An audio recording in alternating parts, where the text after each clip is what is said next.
Hello from New York City. I hope everyone is doing okay in these continuing difficult times. I'm Joanne Abbott-Green, the executive producer of Mondo.NYC, here with my partner, Bobby Haber, to welcome you to this incredibly exciting panel, one which I am particularly thrilled about. The art of songwriting has always been a passion of mine, which is why it makes it all the more inspiring to bring together some of the greatest songwriters on the planet as we address the topic of the songwriter and the new normal.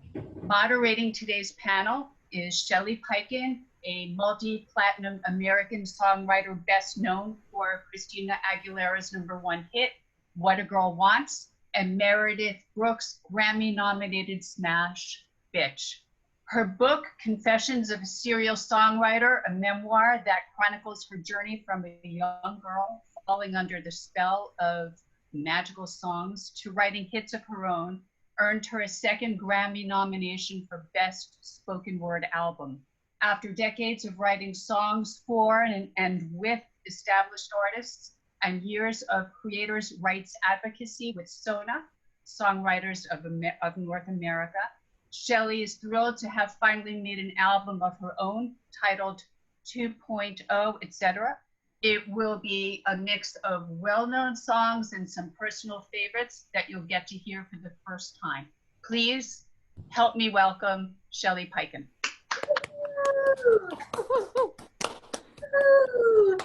I keep thinking, watching so much online content, that Lady Gaga, you know how she wrote Applause? She really needs to write a song called No Applause. She feels in these situations because it's strange.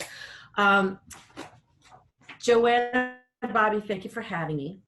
I'm so happy to be here. I want to thank the panelists and everybody for showing up. I want to thank virtual reality for forcing me to wash my hair, because it's been, I don't even want to tell you how long it's been, and for allowing me to just stay in my pajamas all day and keep my Crocs on, because that's what's happening below this. I just want to open and say, I am not going to lie. We're going through a crisis, and it is tragic. There are going to be psychological ramifications. There is a lot of financial anxiety, a lot of unknown. But I've been thinking a lot about this, and I want to keep this panel real. I know that songwriters in general, we are positive and we are hopeful, and I still am. But I just want to say that before this shutdown, I was losing things. I was forgetting things every day, swearing I would never do it again. And the next day I would just lose something else. And I feel like there were so many moving parts in life, and a struggle and joy in a very competitive world, that this shutdown has really given me a chance to just stop and slow down. And there's a lot of positive takeaways that I find. A lot of the stress going out of me. And sometimes I'm a little concerned about how I'm going to rev back up when all this is over. I'm going to be happy to, because that's going to mean a lot of the crisis is slowing down. But I have to just share with you that I don't want to stay like this forever. I miss my friends terribly, but it's really given me a chance to go inward and just sort of relax and stop moving so fast. So we don't know what this new normal is going to be. So a lot of the questions that you guys asked that we're happy to talk about, the answers are really what we can imagine, because nobody knows. And that's what this conversation is for, just to delve a little bit into how we think it's going to be, because, right, we can't possibly know. And I have 4 very successful and thoughtful panelists here to join me, and I would love them to share what they are thinking and feeling themselves. So first up is MILCK. aka Connie Lim, who rose to widespread attention and my attention after a video of a performance of her song Quiet, I Can't Keep Quiet, at the 2017 Women's March became popular, and it was embraced as an anthem for the movement. She was signed because of that to Atlantic Records and released her debut EP, This Is Not the End, in 2018. And she just released a new EP, Into Gold. And to me, MILCK is the opposite of what we call try hard. She's a gentle soul with a gentle, beautiful message. And maybe we'll hear a little bit of that later. So give it up for MILCK. Thank you. We can't hear each other, but I know you're clapping. Thanks, Shelly. Next up is Sam Hollander. And Sam is the envy of any professional songwriter, including myself, when it comes to getting in the room these days. Sam's written for and with Ringo Starr, Aloe Black, Train, Google Dolls, Weezer. He's written Hand Clap for Fits and the Tantrums. He's written High Hopes for Panic at the Disco. The list goes on. Check out his website, his wiki. It's pretty unbelievable. And Sam was named Rolling Stone Magazine's Hot List Producer of the Year. So give it up for Sam. Hey guys. How's my audio? Do I sound somewhat audible on the beach here? You sound great. And it sounds like you might have had an edible as well. Greetings from Tahiti, home of the edibles. Yes. Why is it for me? Okay. Victoria. Don't know what you're talking about. Say what? What? Okay. Victoria Shaw and I go back, but that's like a whole other story, which maybe we'll get to tell, to when we were in our early 20s. And we were both playing piano bars in New York City. But since then, she has written some extremely notable hits. Garth Brooks is The River, Ricky Martin, She's Every Woman. She's written songs for Doug Stone, John Michael Montgomery, Boyzone, Trisha Yearwood. When I think of Nashville, I think of Victoria. And Victoria recently landed a songwriting show on PBS called Songwriters Under the Covers. It's an intimate music performance and storytelling series that puts the spotlight on the songwriters of some of music's biggest hits across pop, rock, and country. And some of her guests include Brett James, Kevin Cronin, Desmond Child, and moi.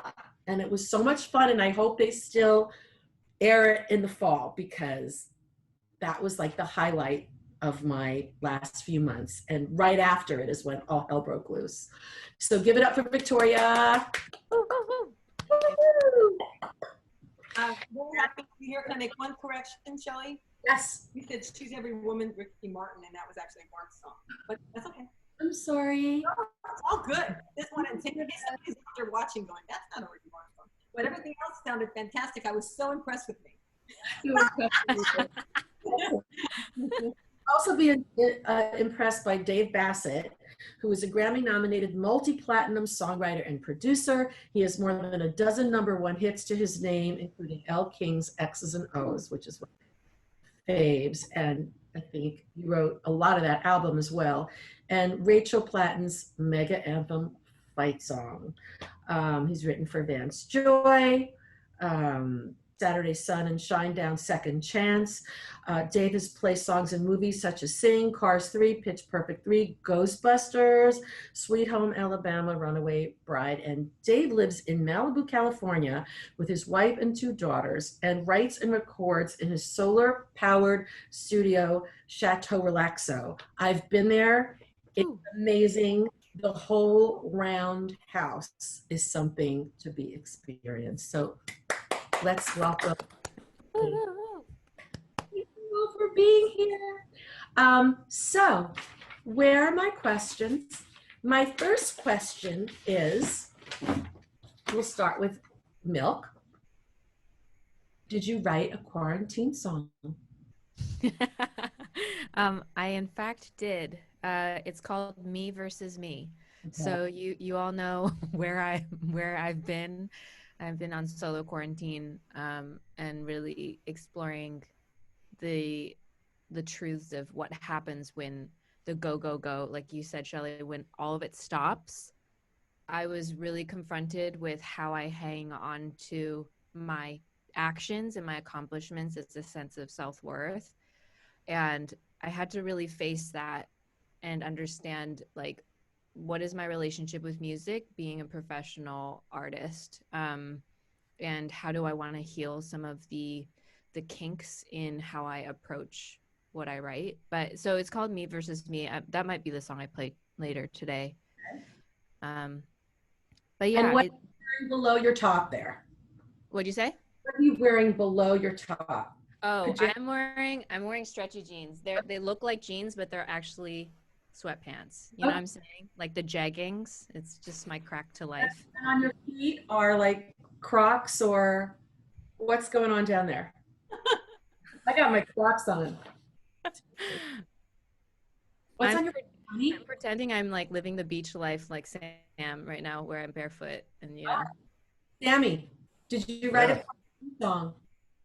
No, I didn't. I'm taking a different tack. So you know, we're about 10 days into it, and a good friend of mine who's very prolific, he said, "Hey man, I really want you to check out what I've been working on. You know, I've been writing every day on Zoom. I'm doing 10-hour days, and you know, I hadn't left my swimming pool for 10 days, so I was taking a different approach to the whole thing. So he played me the 10 songs, and every song had either the lyric 6 feet, isolation, quarantine,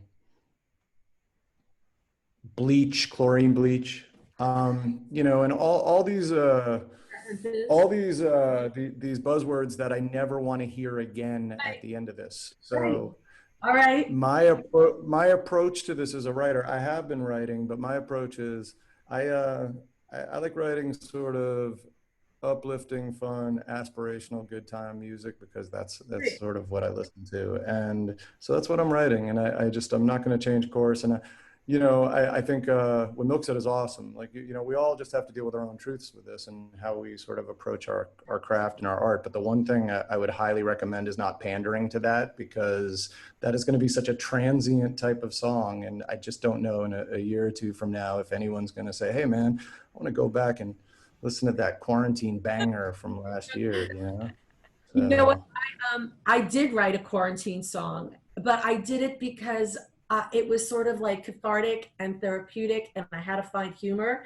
And my friend Eve, who worked on my record with me, said, that I really like that. Let's record it. I'll do tracks. You could do it virtually. And I said the same thing you did. And I said, this song is for this month. And after this month, I never want to sing it or hear it again. So I hear what you're saying. Vic? Yes. Write a quarantine song, and don't let Sam make you feel Yeah, like hey, this is, I'm not a bully, man. No, actually, you're a kindred spirit, Sam. I have to say, I'm not big on Zoom writes. I don't think, for me at this moment, you know, the world won't end if I don't write a song during quarantine.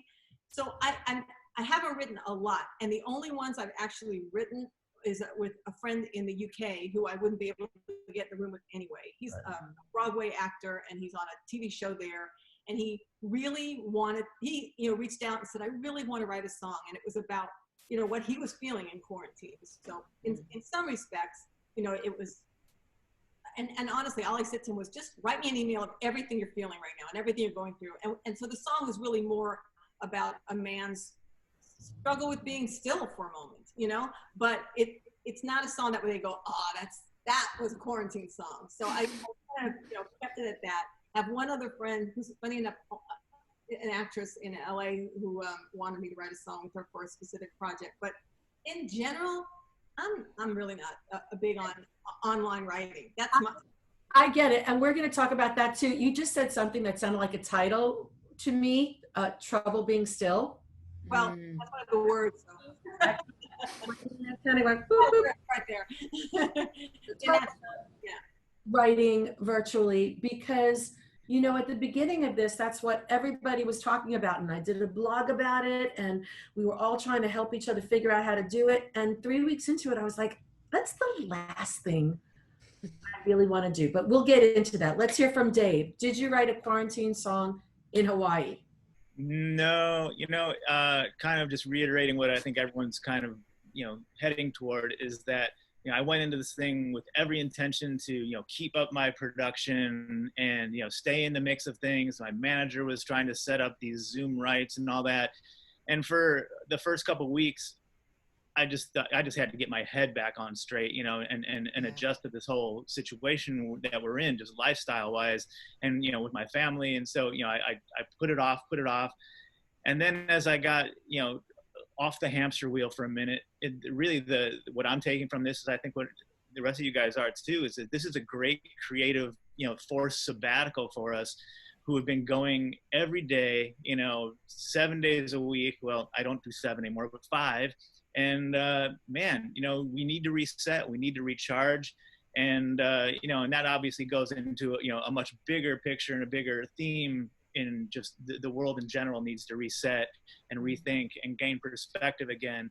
And for me, I at first I felt a little bit guilty that I wasn't working, because I'm such a I'm a workaholic in a way, and I'm a pleaser. I want to say yes to everyone, and then I realized, what, doesn't matter. If I go 2-3 months without writing a song, nothing's going to change. It's fine. And so, yeah, like I was saying, I've just I've pulled back. I've done a couple sessions just to make sure I can still play guitar, make sure I can still write a song, and it's been fun. But it's been with people that I'm very familiar with and have worked with before. I'm certainly not up for like jumping onto Zoom with a complete stranger, because I feel like so much of the process that we've grown to love is this interpersonal. There's an energy in that room. It's a reason I don't write to track. I've gone into a couple of urban sessions where it's like, yeah, pick track A, B, C, or D and write something. Well, I could have done that staying home. Whereas for me, it's that interaction, that human element that's in the room, that's the X factor, and really makes that synergy and a special experience. I hear you. I feel like when I'm in the room with somebody writing a song and we stumble upon something really exciting, there's this touch and there's jumping up and down and there's this shared excitement, and you can't jump through a screen and do that. And so I'm glad that everybody said that, because I feel like there was so much talk about, what are we going to do with songwriters? We got to go online. We've got to virtually write. We've got to virtually write. And I think that's what we were all saying in the beginning, to feel like we were still participating in the game. But the truth is, a lot of us, I wonder, look, let's be honest. Everybody on this panel, and when I ask the next question, I would love you to just tell a little bit more about yourself that I might not have covered, or for people coming in late. Everybody on this panel is successful enough and has made enough royalties, hopefully in the last 10 years, that to be on hold, for us to be on hold, our lives on hold, our work on hold, our finances on hold, it's a different experience than a lot of younger people out there, or people starting out that don't have a nest egg yet. And they might feel the need to keep writing or to stay engaged. And it must be extremely frustrating, because there's really not as much way to engage or play out. So I just remind myself of that every day, that when I say I'm enjoying this time, it's not without understanding what's going outside my personal bubble. Sam, let's start with you on this. So you are not writing a virtual song. I can't imagine that you're getting up every day and going into those rooms that you've been going into for the last few years. So what does your day look like when you wake up? And this is Sam Hollander. He's a writer, producer, and please, for those of us for people who are coming in a little bit late, just maybe tell a little bit more about yourself before you answer the questions, so they know what's up with you. I exist really as a collaborator. So obviously for what I do, this might cramp my style a little bit. Somebody's in. Bassett, turn it off. I don't know how to do it now. Hang on. God.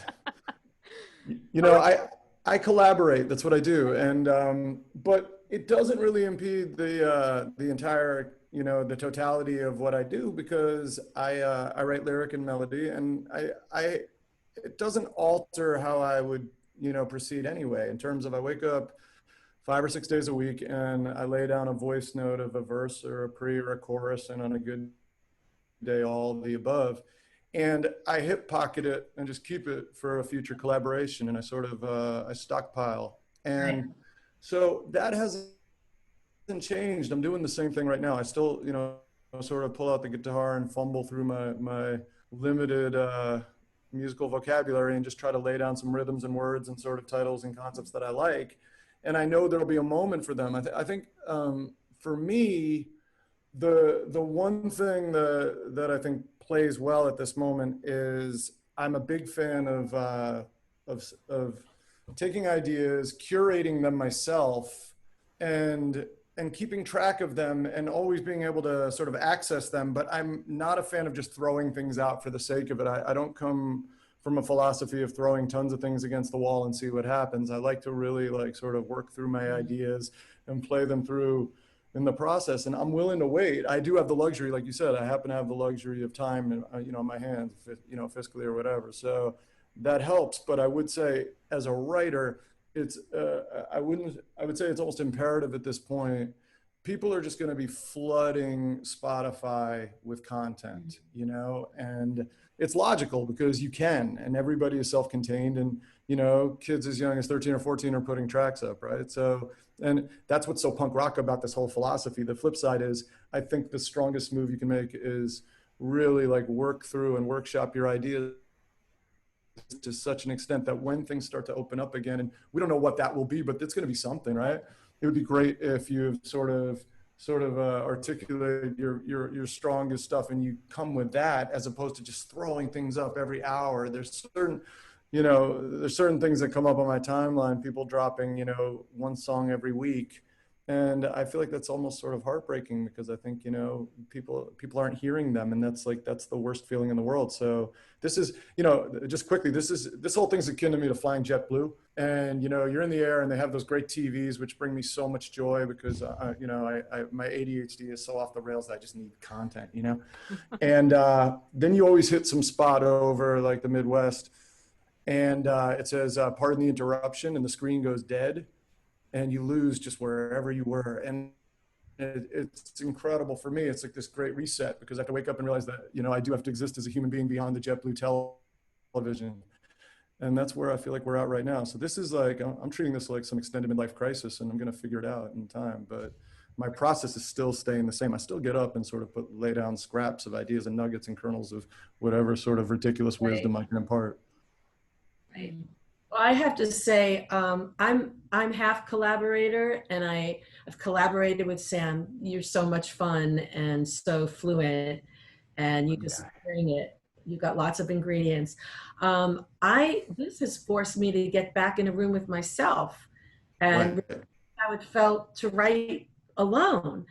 And I've really been enjoying that. I think that's amazing. And I think that's what's so healthy about this process. I would say for a lot of writers who've depended on collaborating, like Dave said, with track, and sort of getting in rooms with 5 or 6 people, and that becomes almost a crutch. What do you have? This is a great time to really figure out your own voice. I've had periods in my life where I isolated myself to figure out what my voice was and what I actually could add to something. It's an incredible time to harness that. Right. And Connie, along the same lines, you do a lot of online stuff. I always see you, on Instagram, and you're doing snippets of performing and snippets of your video. I do think that virtual performance has really separated the artist who's self-contained, who can do it all themselves, from perhaps the pop stars who need the track, who need the makeup, who need the fan, who need the band. It's like, if you are self-contained online, which Connie, you are, it's actually been a nice little spotlight for artists like you. So Connie, talk about what your day is like and how you felt about bringing yourself, I mean, staying online. It's not like we have an option now. It's the only game in town, right? Yeah. So. Yeah. Thanks, Shelley. And also, Sam, I appreciate you kind of reminding us songwriters to like keep the quality up and keep the sense of timelessness to our music. And I think it's a comforting and also a really good kernel of wisdom to just hold on as we write through our feelings. And like I was talking to one of my mentors, Susan, she's like, at this time, there's a lot of songs that are written that are not going to be that great because we're still figuring out how we feel about this time. And so, Right.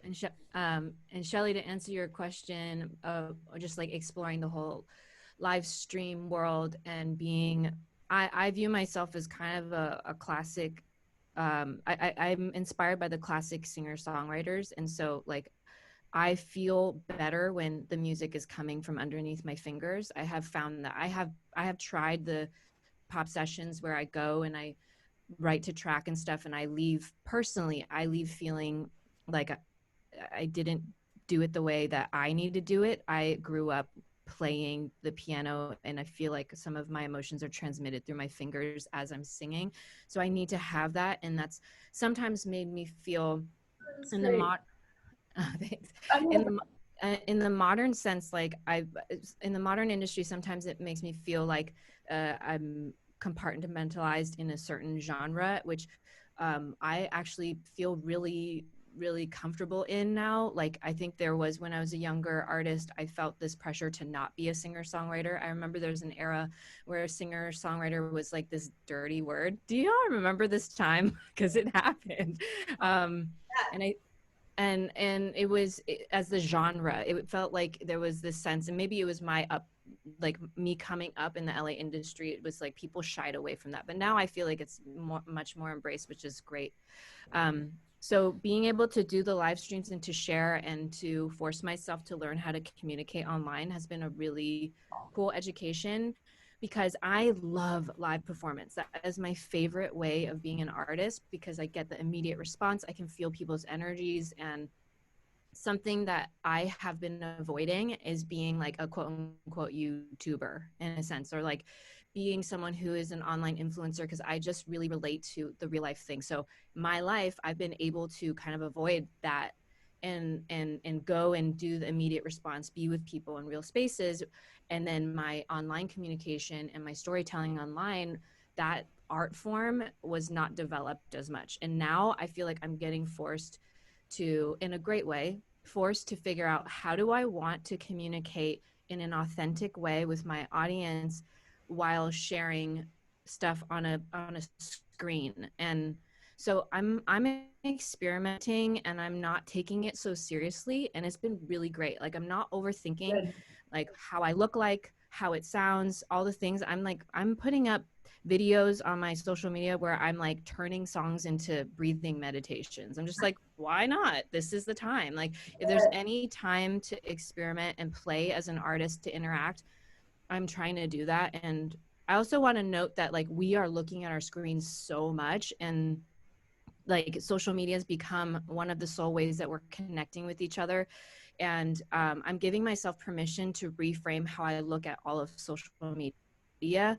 I'm not looking at numbers like the likes and the shares as much as I'm looking at the depth of interaction with the people who are actually listening. I'm looking like, who is taking the time to share with me what they're feeling and what their experience is, and like building roots with that community. And I want to share that because I think that there is so much fatigue on an artist's part of like trying to like build numbers and scale and this whole capitalist type of mentality. But right now I'm just focusing on rooting with the people who connect, and that's it. And then that's my new metric of success. Right. I dig you online, Connie. I love everything you do, and everybody should. Well, we're all going to discuss our socials, and everybody is doing something just totally different and interesting. So Dave, being that you're a producer and a songwriter, And speaking of Susan Koch, who Connie just mentioned, she always had this theory that she shared. And she has this feeling that when the world is depressed, when we're depressed or we're going through hard times, music gets very exciting and very ravey and, EDM-y, and people like to go out and party to escape the depression. And when things are happy and prosperous and people are good and happy, we can withstand those bare and naked ballads. I think that we have been hearing recently, like from Selena and from Billie Eilish. So what can you imagine is going to be the direction post-COVID that music might take? Wow. Well, I think we're in an unprecedented time to predict anything. And what's unique about this is that it plays to both sides.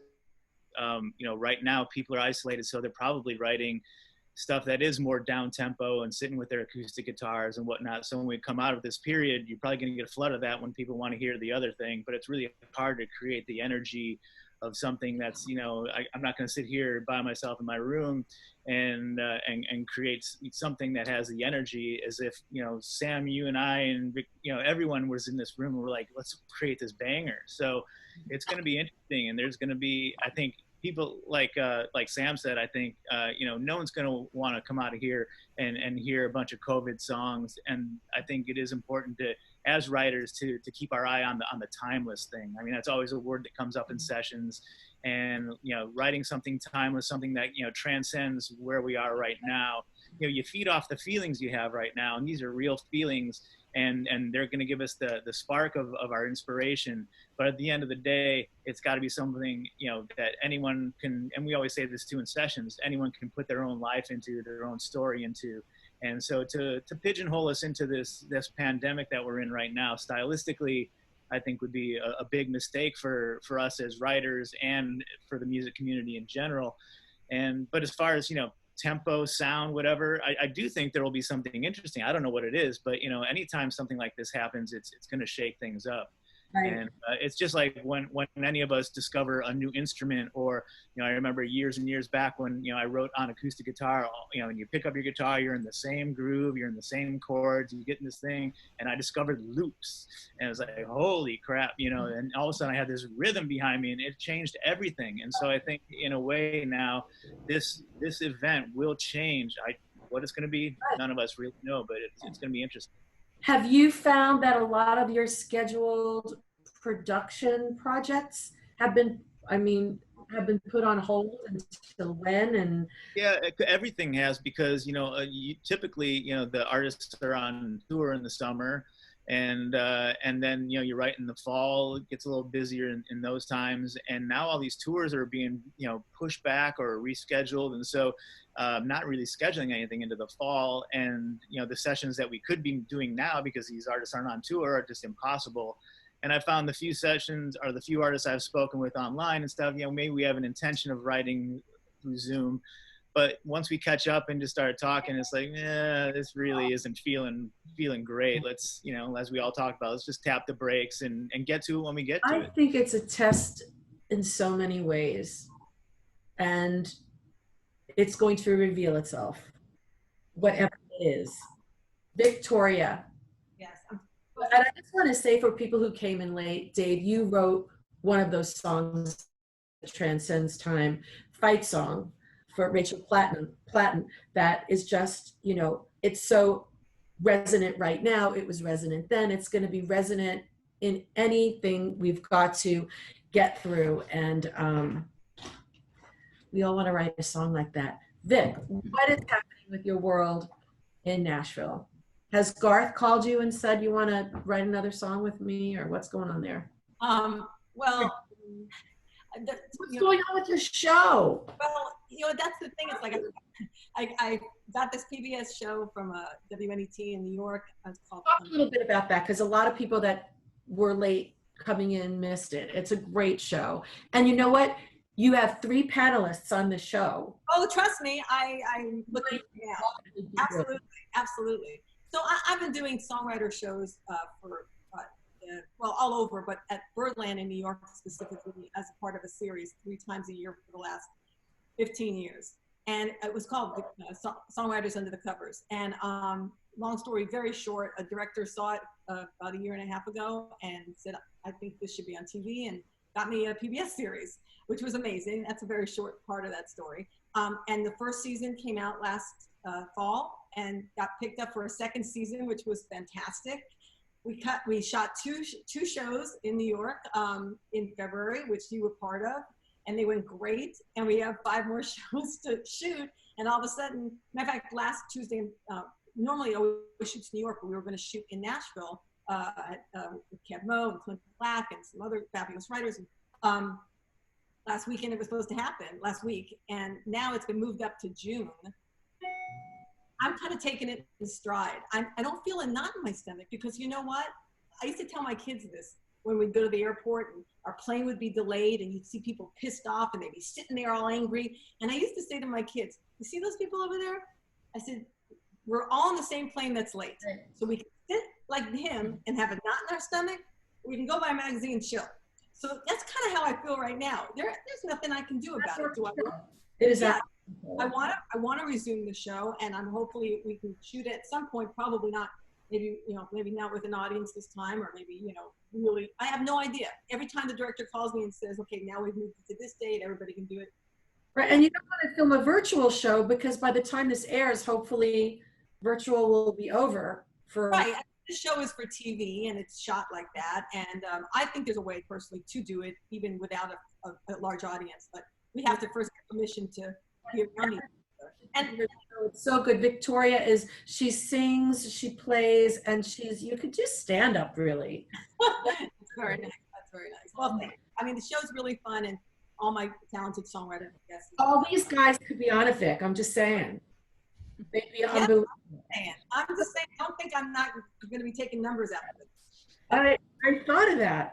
Yeah, but and I just want to say one other thing, Shelley. Is the other thing that I've been doing is developing a couple of artists. One in particular named Cooper Allen, A-L-A-N, Cooper Allen, who's a country artist, and he's like my production project right now, and my writer, and we're doing it, rogue, because you don't really need a deal right now. You need to make noise before anything. So we put out a single about 6 months ago, and it's gone over 1 million streams, which was really amazing, And so we've got this momentum, and that's what is hard, is that you don't want to lose the momentum that this great, young artist is doing. So we're putting out another single because we need to keep that momentum going. But it is all a crapshoot. We'll just see what happens. It's a crapshoot. The day before lockdown, I'm putting out a record for the first time in my long life. I never put out music by myself as an artist. I mean, what the hell? And the day before my 3rd single came out, which was really my 2nd single, it was all this lockdown, and I thought, oh my God, do I want to be releasing music during this time? I mean, and then everybody said, well, everybody's going to be going online. That's the only place music is going to be. And I said, yeah, but our spirits are so down. Do we want to be putting out music now? But anyway, I felt like it had momentum and I didn't want to stop, and who knows how long it would be till I could start again. But the thing is, well, everybody did go online. But everybody went online. So everybody's music went online. So as much as in the beginning, you thought, well, I know I'm going to be a genius and take it all online, but everybody did that. So there's even more competition online than there was outside online, I feel. And I just feel sometimes like a broken record saying, listen to my music, but as long as I feel it has value, I'm going to continue doing that. God, we could talk forever, and I had all these questions I wanted to ask, and some of them actually are the same ones that some people wrote in. And I'm just going to put some of these forth. Like, have any writers on the panel collaborated on Zoom. Well, we know that. And the quarantine song, we know that. Somebody asks, fun trivia, what was the name of Dave Bassett's rock band? Dave, can you answer that? I had two bands. The first was called Lost Luggage. Yes, you are correct. Oh, nice. Correct. Oh, that was the question for me. Yeah, I do remember. Yeah. Right. I wasn't sure Glad you remember. the first one, it might be that nobody else remembers. No, was that band? Let's see. I'm not sure I'm pronouncing this right. Lashia Levins asks, as a recent graduate, finding internships could be difficult due to COVID. What do you recommend grads do to get involved? Which also coincides with Andrea Maya's question. What do you think this means for aspiring songwriters who are just wanting to push forward and start their careers? So Vic, you want to take that one? Well, I Not hard enough when things are normal. yeah, I mean, I always had that stupid, I didn't see the negative attitude. This maybe got me here because I would just be trying to figure out how to make some noise. Just make some, how to make some noise, putting something out, joining in forces with other songwriters and maybe coming up with their own little mini series on YouTube and getting it through your friends at school or college or whatever you are. It's a challenge, but there's always answers to things. Now, that's okay. And I also say, like, this is random, but my daughter, Ruby, who's, both my daughters are pursuing theater and music and all sorts of things. My daughter, Ruby, who's also techie, because she's been doing YouTube for since she was 12. A friend of mine from Birdland actually wanted to do an online show with all these Broadway artists.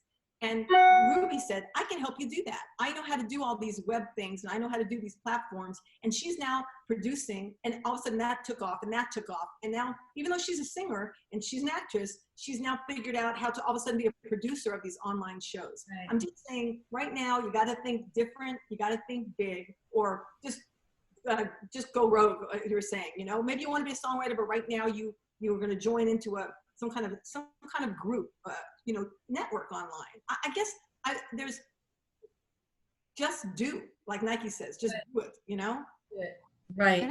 Could I add something? Yes, to please. that too?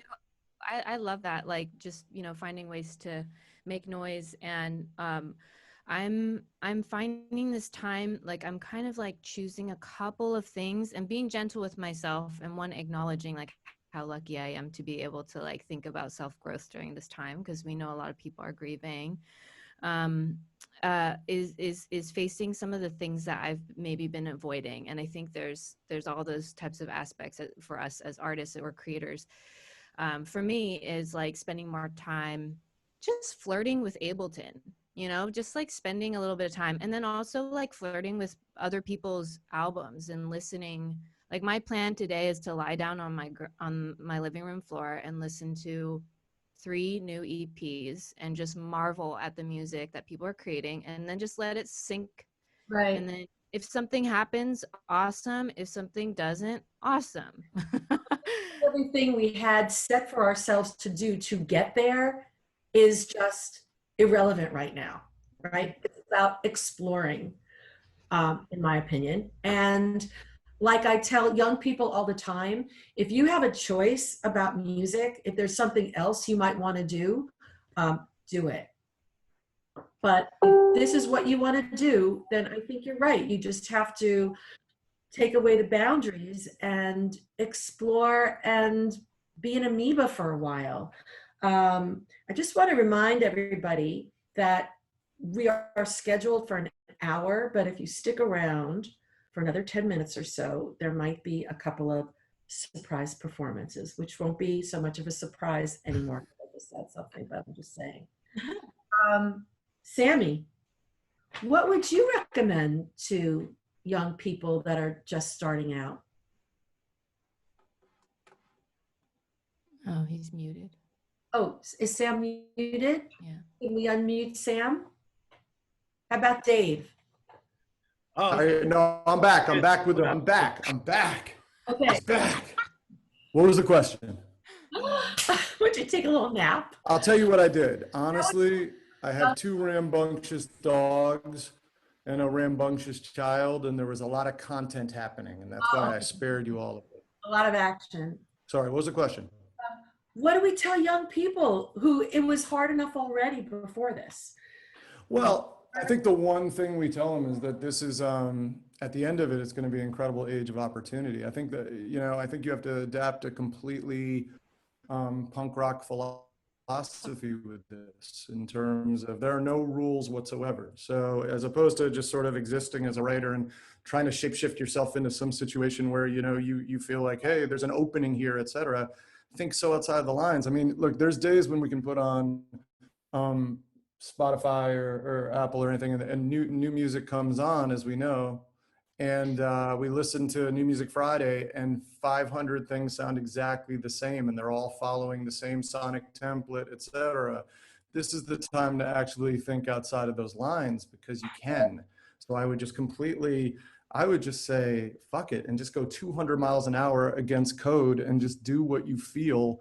And this will not go on forever. And you come out of it and you're going to have a leg up because you actually took the time to think it through. I've never sort of colored inside the lines at any point in my life, and I wouldn't start now. And now is the time I would seriously just go ham and really experiment. You were out, you know, and especially being young, you have all that vigor, just run with it. right? You were outside of the room tending to your dogs, but we agreed. That's what, you know, we were just saying, just think outside the box. What about you, Dave? Do you have anything to add to that? I mean, I think just, you know, plowing forward as planned. If you're a young up and coming artist, I mean, rewinding to when, you know, Lost Luggage was trying to break through, you know, my first band, it was all about the live show. You know, you had to get the record companies down to your live show, and you had to get that, you know, that fan base and all that. That's all changed. And so really, for a young artist, you have the same tools at your disposal as you did 2 months ago. It isn't so much about your live show. It's about getting your stuff online, finding a way to cut through the noise. That's everyone's, you know, biggest hurdle. And I don't think that was any different 2 months ago, and it won't be any different 2 months from now. There is so much content out there. So how are you going to be inventive? How are you going to be creative? And, you know, is your song good enough to cut through that and make people talk about it when there's so much other stuff to talk about? And so it's a brutal challenge, but, you know, someone's going to bust through. There's going to be the next, you know, superstar coming through, and the next tastemaker, and, you know, we never know who it is. So just keep plowing. Yeah, and you know, in normal times before COVID, it wasn't like songwriters were making this big living anymore in a digital space. And most up and coming writers still had to have a second job. So, which brings me also to Michelle Schock wrote in a question here and asked about live streams, because when we play out in a venue, PROs collect on our behalf, not that much, but we get paid for paying in the venue. And now that we're not in the venue, we are live streaming. And how do we get paid? How do we share in that income? And my answer is, I'm not sure how it's going to work out, but SONA, the Songwriters of North America, the advocacy group of which I'm a founding member, is working really hard on this conversation to get songwriters a piece of the live stream. And as far as we know, so are the PROs. So I think that that's hopeful. Shell, can I say one thing? How cool is it that Michelle Schock is on here? Totally. You know what I mean? Like, does anyone get this? I saw Michelle Schock at the Lone Star in a Roadhouse on 51st Street, I want to believe, when I was a freshman at college, and she absolutely crushed. So amazing. I did a follow with her a couple of months ago, and she blew my socks off. And she's also an incredible advocate for creators' rights, very fierce and passionate. Awesome. Here's one from Susan, another friend. I'm not sure what she meant by this, and I'm going to ask Dave, because it's talking about real time. Do you feel that apps that capture real-time data during the creative process can be helpful in the era of remote songwriting?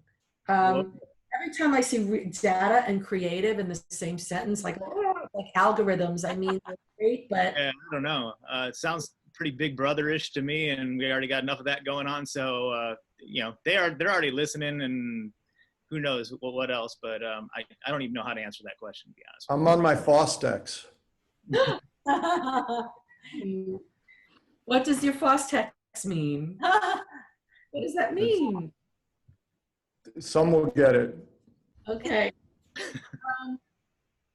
This doesn't really have anything to do with COVID, but let me ask Connie, what part of the songwriting process do you spend the most time on?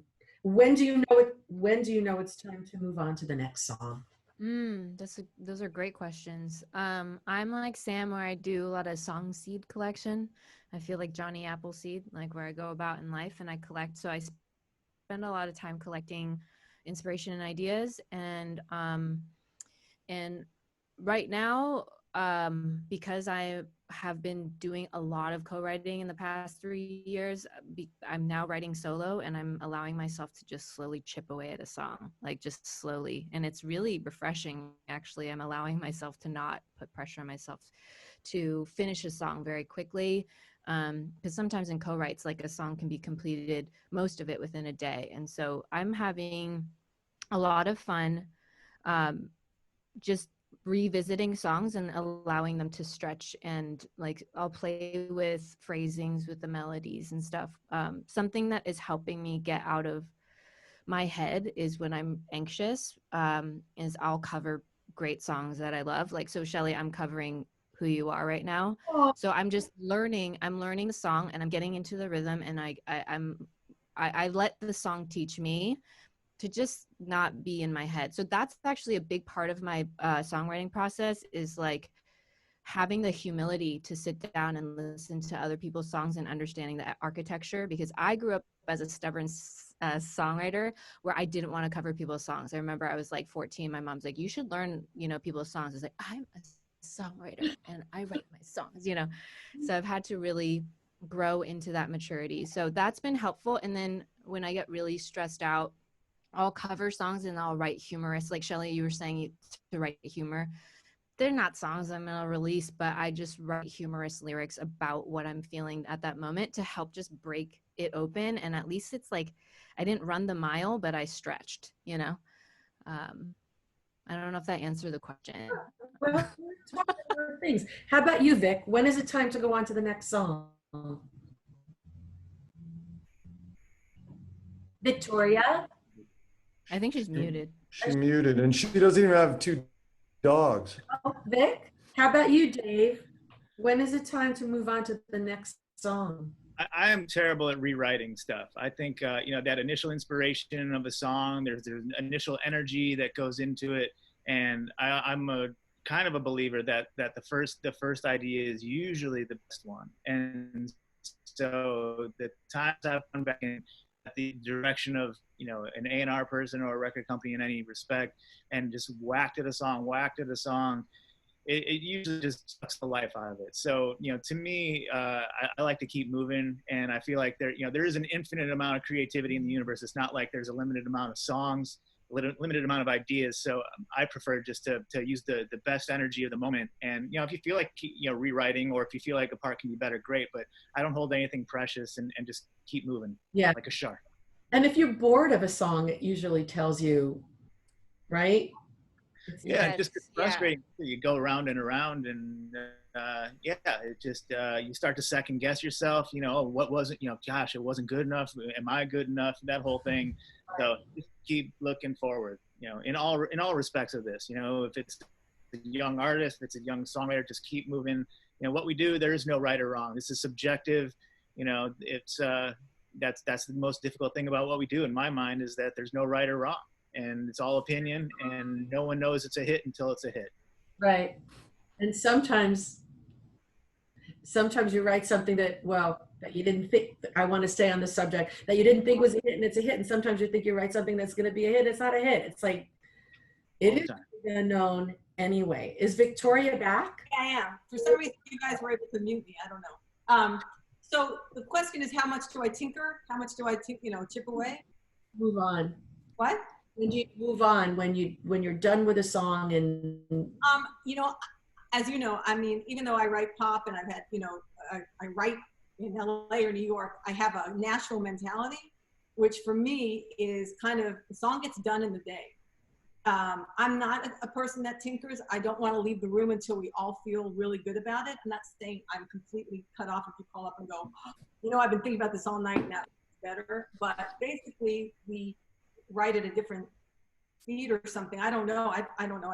I don't only know the one way to write, but I would say all the hits I've had and most of the success I've had, you know, I want to stay in the room until we love it. And that's me, you know, there's no one way to do it, you know. That is true. Yeah. I mean, and of course I've been asked once in a while can you add another verse or could you do, you know, and that's fine, but. And I had Brandy recorded Almost Doesn't Count, and Guy Roche and I started that and then put it on the back burner and came back to it 6 months later, and it didn't know what it wanted to be, and then it sort of revealed itself. That would feel to me like a sneeze that wouldn't come out. If I had been incomplete for 6 months, that's really physically and that was unusual. That was unusual, but there are no rules, right?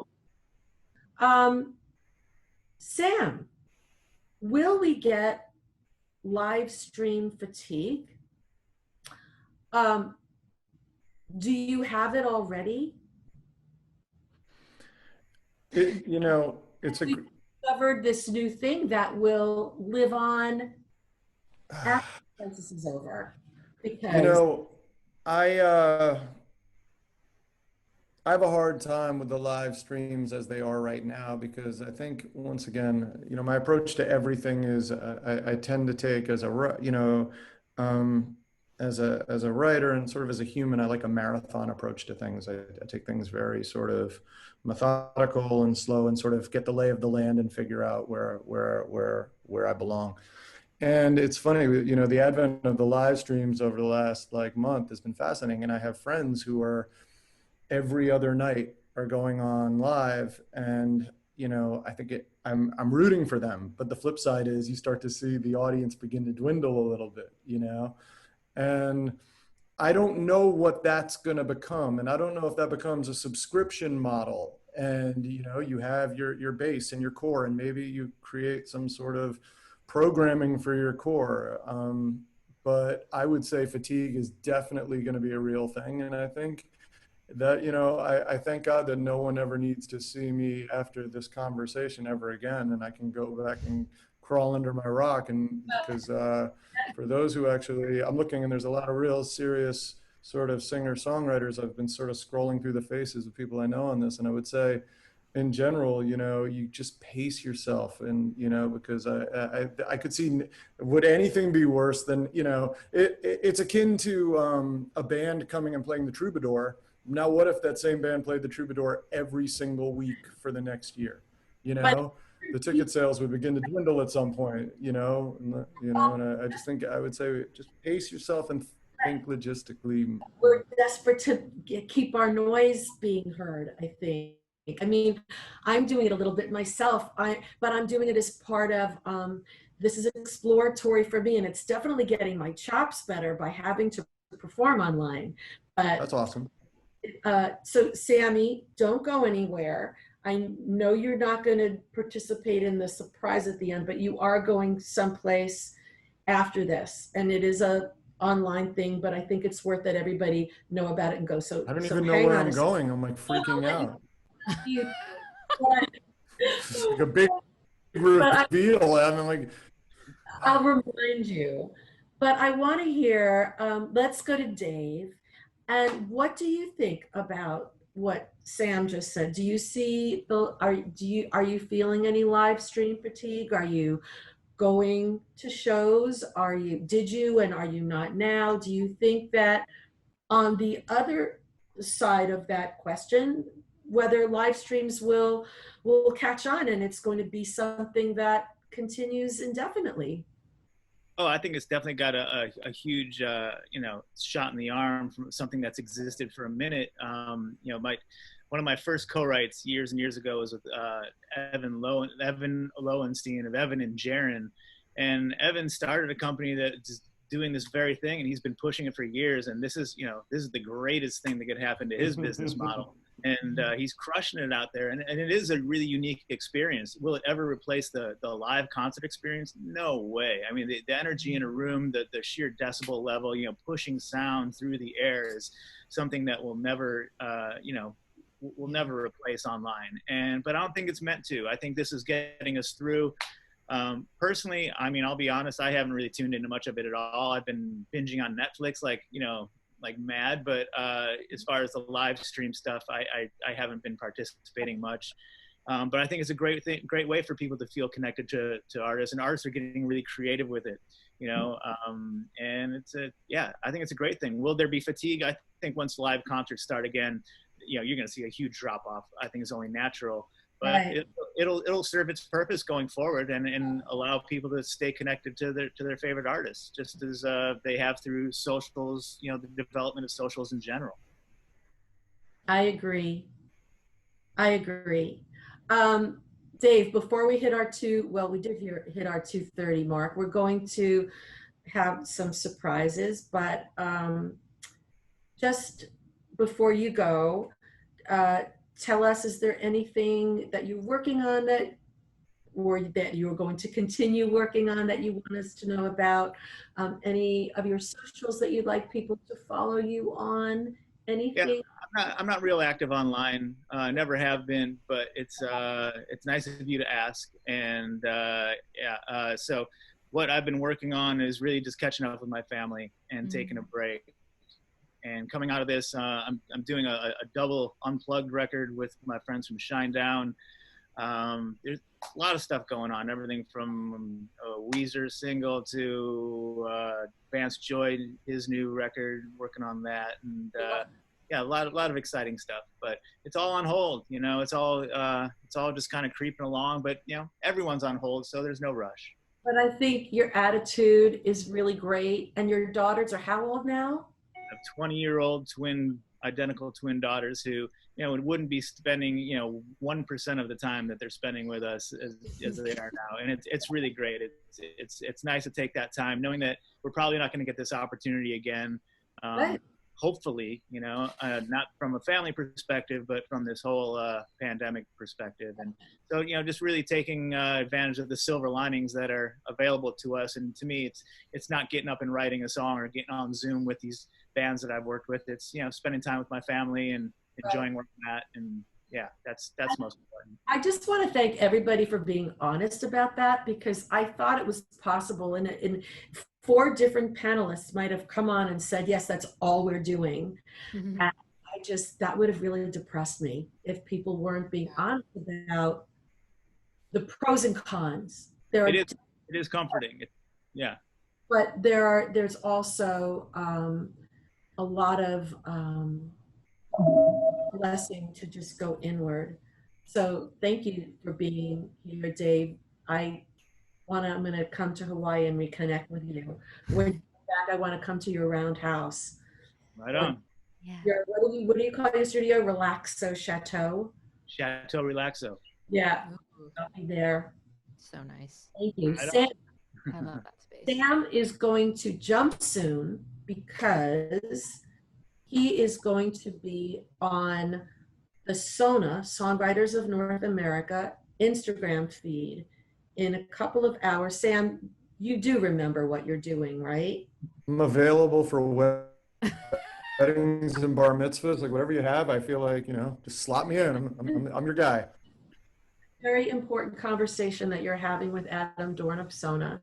And it's at 4:30 on the Instagram feed. And please tell everybody what you're doing.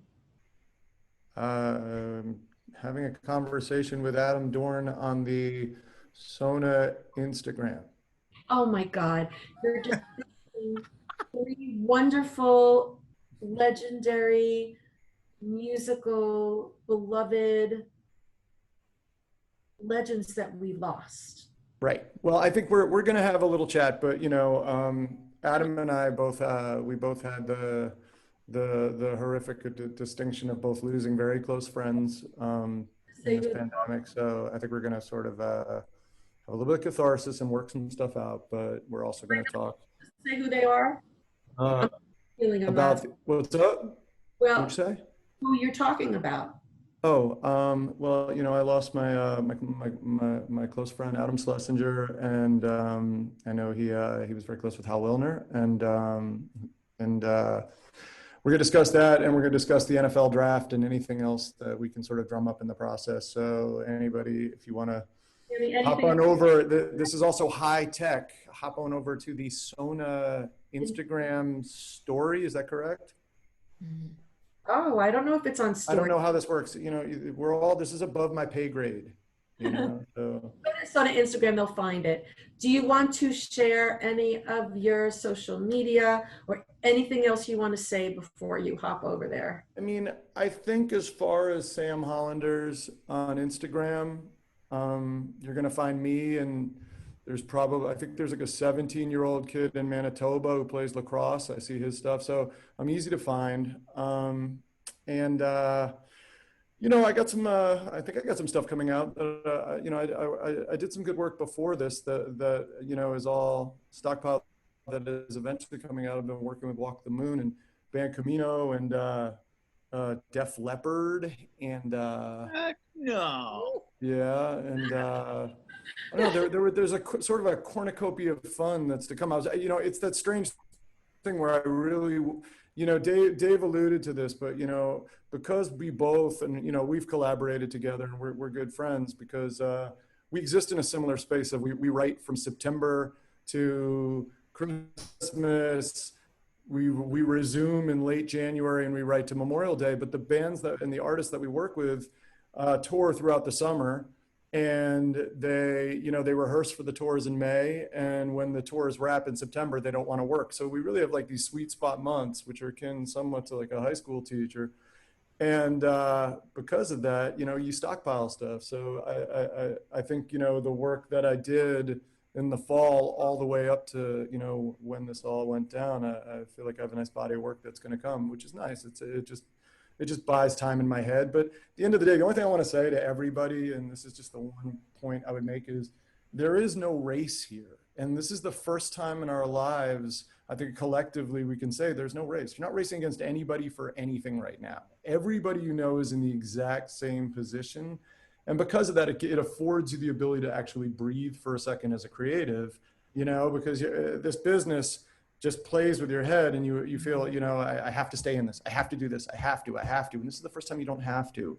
So take a step back, whatever your process is. You know, for me, I'm going to sit outside and basically, you know, learn how to play the guitar because I'm terrible and I would love to figure it out. So I'm going to devote an hour a day to this until it ends. And, you know, whatever comes out of it's great, but there's no panic. And, you know, in terms of fiscally, yes, I understand that. But in terms of creatively, just know there is no race going on. And that hopefully affords a little bit of comfort, you know. Thank you, Sammy. Thanks for doing this. And do I just hit like my little window and leave? What am I supposed to do? I'm like freaking out. Let everybody know, I don't want our viewers to go away because we might have a little bit of music, but I know that you have to hop on over, and I think you could hit leave meeting bottom right. Okay, I'm gonna leave meeting bottom right, but hey, I love you guys, man. Stay safe, and it'll all be good, man. And we'll all hug some point and all that stuff. Hugs, the concept. Bye, guys. Bye. So Vic, Still don't know how to do it. Okay. There he is. Cracks me go up. to Victoria, because I think if we're lucky, is she still there? Oh, yeah. Victoria might play us a song, but before you do, my friend, anything else you want to add? Your socials, we mentioned your TV show, or any message you want to leave us with before we play? Yeah, sure. I mean, if people would like to see the first season of the TV show, which I think this is an audience that would really appreciate the incredible writers I have on that show, you can just go to All Arts. This is the easiest way in case you live in a place that PBS doesn't play it yet. allarts.org. And then just go to All Arts Originals and you'll see Victoria Shaw under the cover. So allarts.org. Also check out Cooper Allen with ALAN. Please, if you're into country music, because he's really wonderful and he needs your support. And my Victoria Shaw music on all the socials. But I'd also like to say this, and this is, you know, we're a bit more seasoned, we won't say older, okay? And I have you know, financial worries about this whole thing. Trust me. My biggest worry is keeping my mom safe. She's 84. She's up the road. She's been fantastic about quarantining. These are the things that I'm thinking about. When I go, since I'm the one, you know, going to the grocery store, I try to stay safe. Songwriting is not at the top of my list, okay? But I have to also say, and I'm glad you said that, because Shelley, I have been afraid to tell many people. I've been doing virtual appointments with my therapist, and I was like, you know, I'm really good at quarantining. I've always been good at shutting that part of me off. And anybody who's out there, this is the time right now that you may never get again to actually figure out what you like besides the music. I love the music business too, but figure out what else you like. Because if you are just this one road person, you know, one lane, and you get your success, it will still be really confusing and hard. So, I mean, just take this moment to not constantly fill it with everything. And if you feel like sitting out and writing, you know, reading a book, playing in the dirt. I just planted flowers. I've never planted anything in my life. You know, just take a moment to breathe, because you might never have this opportunity to do, you know, to do this. So I'm really grateful, you know, to have this opportunity. My kids came back from New York, thank God, to get out of New York. And, you know, other than the whole death thing out there, I'm actually doing all right in the quarantine, you know, except for the fear, I'm really at peace. So you want me to sing? I would love you to sing. You're going to sing, and I love this title, For the Times. Nobody Wants to Be Lonely. Do you want to tell us a little bit about your song? Yes, and I also tell you that this computer's on top of my piano. So if you Might fall down. No, if you do this to me, that means play even softer. Okay, just give me. Okay. Oh, it sounded good at sound check. I'll be fine. All right. This song was written by Gary Burr and Desmond Child and myself, and it was a duet between Christina Aguilera and Ricky Martin. It did very well around the world, and including it went to the #1 charts in the Latin charts, which would be probably my one and only time of being #1 on the Latin charts. But Ricky actually translated the lyrics to Spanish, and so it's been an ongoing song. I'm very proud of it, and I just thought I would play it. And I think about it being an appropriate title for times, but I guess you're right. And one thing too, when I write songs, I like to see a movie in my head. Like once it clicks and I kind of see where we're going, it's like watching a movie. And in the middle of writing the song, I looked at the guys and I said, you know what this is? This is the balcony scene of Romeo and Juliet. And when I had that in my head, it got easier to write. When I take one step, I haven't done that much. Although I did something called the bathroom. I just was in my bathrobe the other day and did like a bathrobe session. So I might be doing that again tomorrow. And I saw you did a garage. I did. That's what I'm using socials for. I'm trying to Marie Kondo the hell out of my life. So a virtual musical garage sale. It was a blast. Marie Kondo'd my attic. I'm still doing it. Bless Marie Kondo. And it's been an honor to be on. I love you. We have so much to talk about. Yes.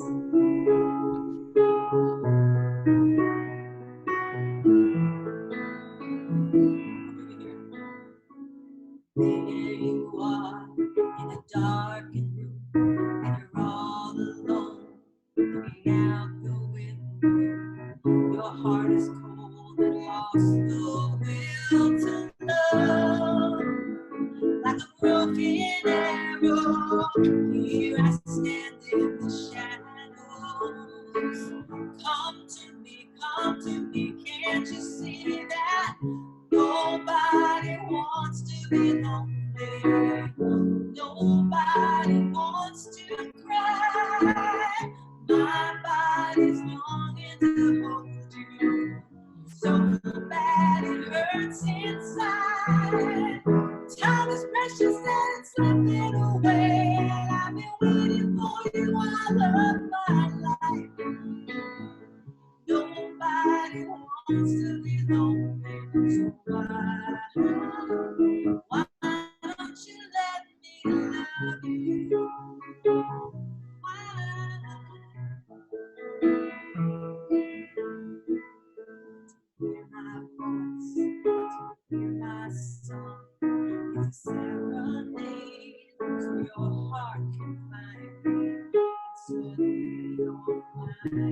down the stairs into my arms, baby, before I start going crazy. Run to me, 'cause I'm dying.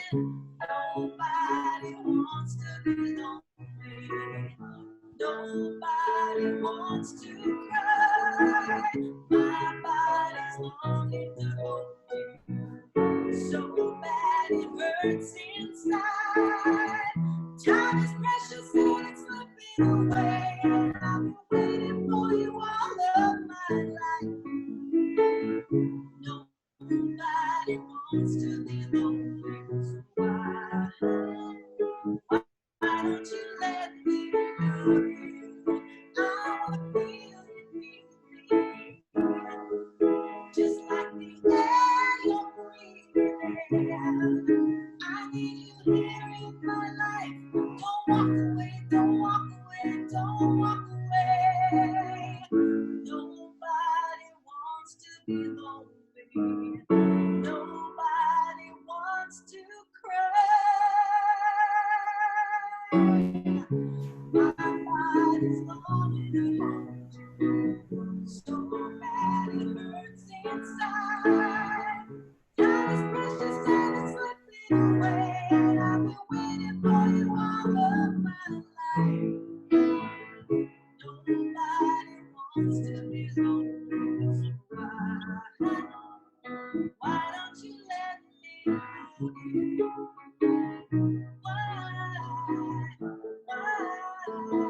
Why don't you let me love you, baby? Love you, baby. Why don't you let me love you?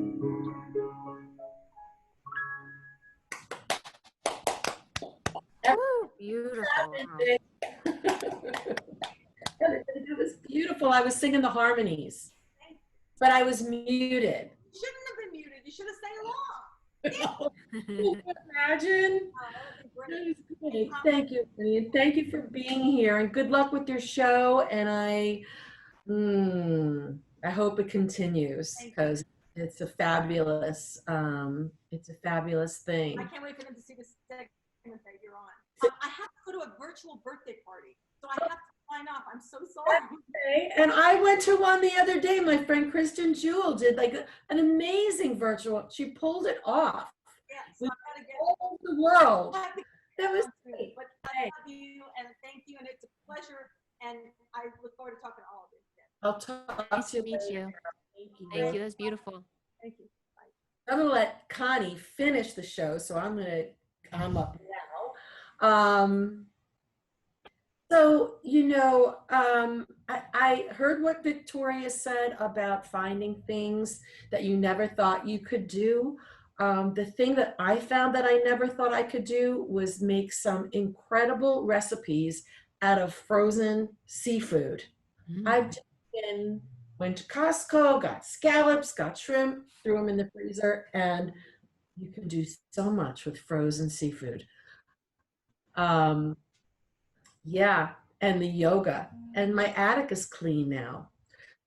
So using this time to do the things that you haven't had time for. I'm also taking all my photo albums and getting them up on the cloud, which is something I've said I wanted to do for years. We got to think outside the box, explore, but it's out of our control. I want to share a song with you that I wrote about my daughter. This was a couple of years ago. She was abroad in Argentina, and she called me one day and she said, Mommy, I keep on having this dream that you're dying. And my heart just broke. I figured it was all her independence and separation. And when we got off the phone, I picked up this guitar and I felt like I channeled this song. And like I said before, I'm making my first album ever in my life. I've been writing for other people for 20, 30 years. It's hard enough being an artist in normal times, and then to add on to be an artist of a certain age and to be an artist of a certain age, releasing an album during COVID. So I thank you for your support. This song is going to come out as a single on the 1st of May. It's got a little bit of Mother's Day in mind and a lot of my daughter, but please, I really need your help. Go to my website or go to Spotify, Apple, whatever you listen on, and pre-save it. That's what we've got to do now. It's crazy. We used to just pick up the needle and put it on the record. This is called Notebook.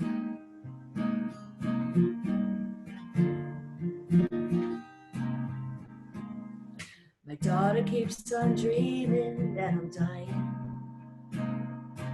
Nothing could be further from the truth. I tell her not to worry, I'm in no hurry. That's the last thing on this earth I'm gonna do. But we all know that crazy things can happen. Hopefully they won't happen to us. Maybe just in case, wherever in that place, and you should want to hear my voice or feel my love. There's a notebook by my bedside I've been keeping since the day that you were born. Wrote it all down, all the sweet things you would say, your triumphs and your misses, your first crush, your first kiss. It's all right there, don't forget. There's a notebook by my bed.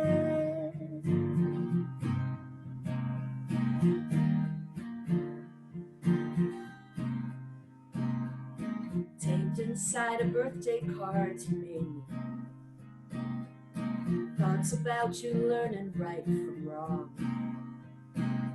How beautiful your soul is. I had to let you know how very proud I am to be your mom. There's a notebook by my bedside I've been keeping since the day that you were born. Wrote it all down, all the sweet things you would say, your triumphs and your misses, your first crush, your first kiss. It's all right there, don't forget. There's a notebook by my bed. Love is eternal, love has no lines. Long as the world spins, you'll always be mine.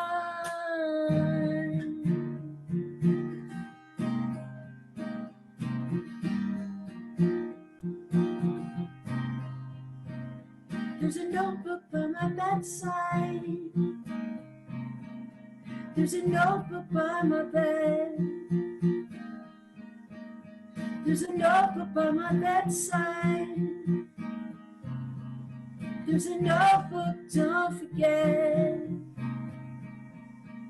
Your daughter keeps on dreaming that I'm dying. Nothing could be further from the truth. I tell her not to worry, I'm in no hurry. That's the last thing on this earth I'm gonna do.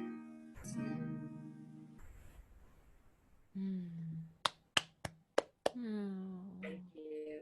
Thank you for those of you who are clapping.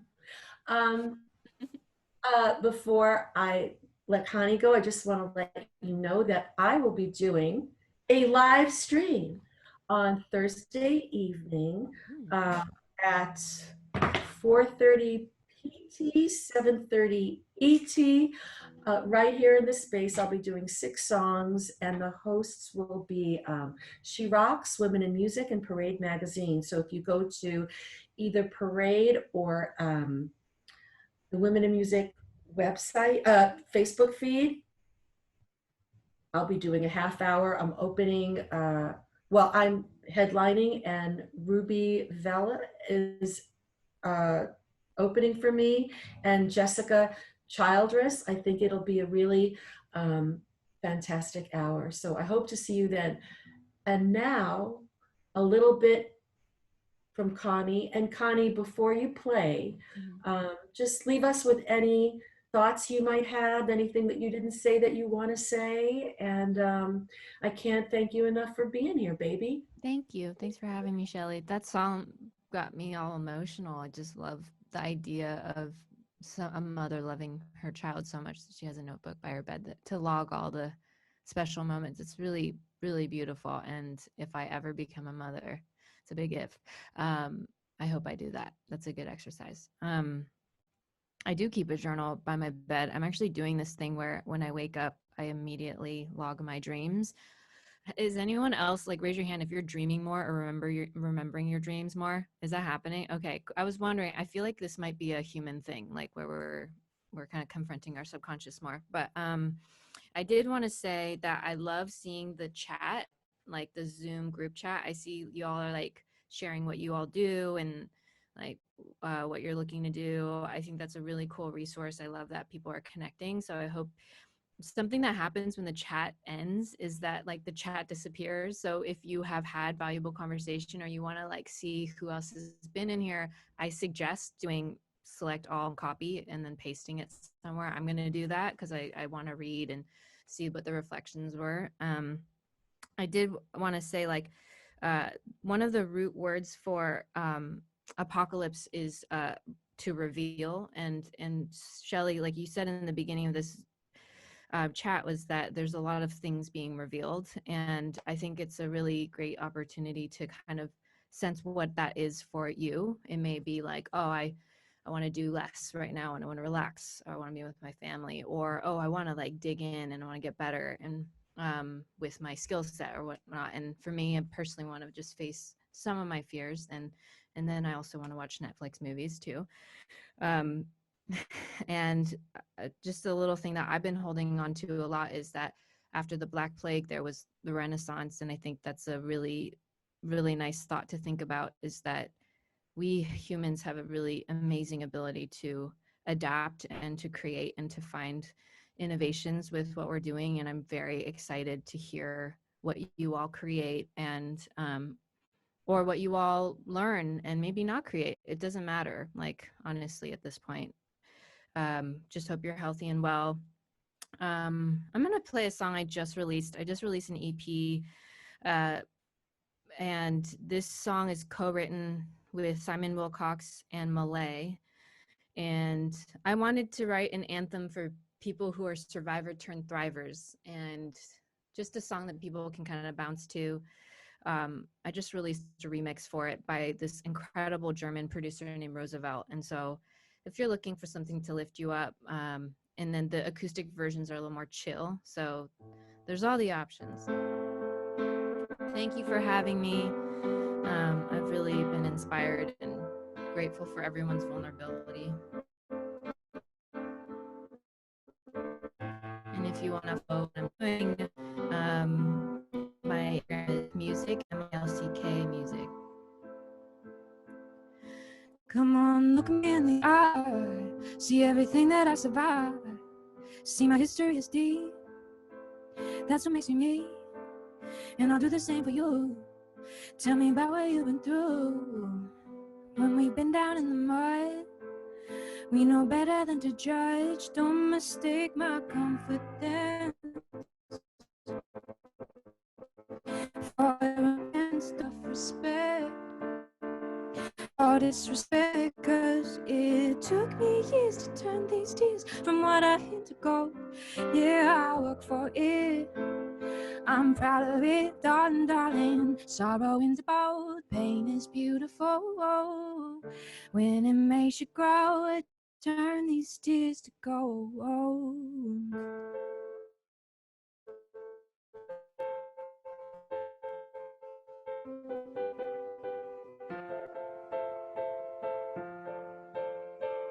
I lay my hand on the world and I say, tell me where it hurts. Everywhere that I can see, somebody's trying to get free. And if I put myself first, don't mean I kick it to the curb. I want to shine bright and you can shine bright. I want to light up the sky, so don't mistake my confidence for arrogance. Don't mistake myself for respect. It took me years to turn these go. Yeah, I work for it. I'm proud of it, darling, darling. Sorrow into both. Pain is beautiful. Oh, when it makes you grow, turn these tears to gold. Oh, sorrow into both. Pain is beautiful. When it makes you grow, turn these tears to gold. Ooh, ooh.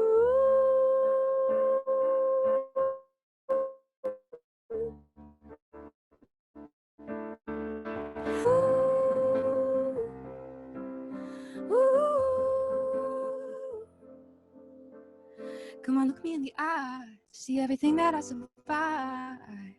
See my history is deep. That's what makes me me. Don't mistake my confidence for arrogance. Don't mistake my self-respect for disrespect. 'Cause it is from what I hint to go. Yeah, I work for it. I'm proud of it, darling, darling. Sorrow into both. Pain is beautiful. Oh, when it makes you grow and turn these tears to gold. Sorrow into both. Pain is beautiful. When it makes you grow and turn these tears to gold. Turn these tears to gold. Turn these tears to gold. Turn these tears to gold. Yeah, yeah. Wow, Connie, that was so good. Thank you, thank you. I'm so glad you did that because it was very inspiring. Thank you. Thank you, everybody came. I hope you take something with you that you didn't have at the beginning of the day, and stay safe. I hope to see you all on the other side. Joanne and John, thanks. Bobby, thanks for having me do this. Yeah, thank you. Thank you. That was amazing. And thank you to all these wonderful panelists, and a very special thank you to Shelley. Thank you all to joining us, and please stay safe, stay healthy, and we will see you all very soon. We love you all. Love you.